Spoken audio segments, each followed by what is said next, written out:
స్వర వాళ్ళ ఇంటి దగ్గర అయితే ఉట్టు కొట్టే కార్యక్రమం జరుగుతూ ఉంటుంది. ఇక ఆ ఉట్టు కొట్టే కార్యక్రమంలో బాబీని అయితే కృష్ణుడిలా రెడీ చేసి అక్కడ ఉన్న స్వర అలాగే చామంతి వాళ్ళిద్దరూ కూడా చాలా సంతోషిస్తూ ఉంటారు. ఇక అక్కడ ఆ కార్యక్రమం అలా జరుగుతూ ఉండగా వాళ్ళైతే చాలా హ్యాపీగా ఫీల్ అవుతూ క్లాప్స్ కొడుతూ ఉంటారు. ఇంతలో బాబీని పిలిచి స్వర అయితే ఇలా అంటూ ఉంటుంది, బాబీ, ఈ ఉట్టి నువ్వే కొట్టాలి. ఆ వెన్నని దొంగలించిన కృష్ణుడు ఎవరికీ తెలియదు దొంగ అని.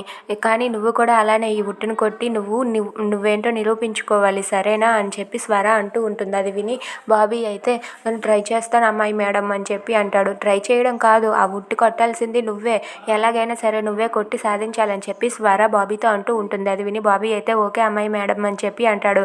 ఇక స్వర అయితే వెళ్ళు, ఆ ఉట్టి కొట్టి చూపించు, నువ్వేంటో అందరికీ తెలిసేలా చెయ్యి అని చెప్పి బాబీని అక్కడికి పంపిస్తుంది.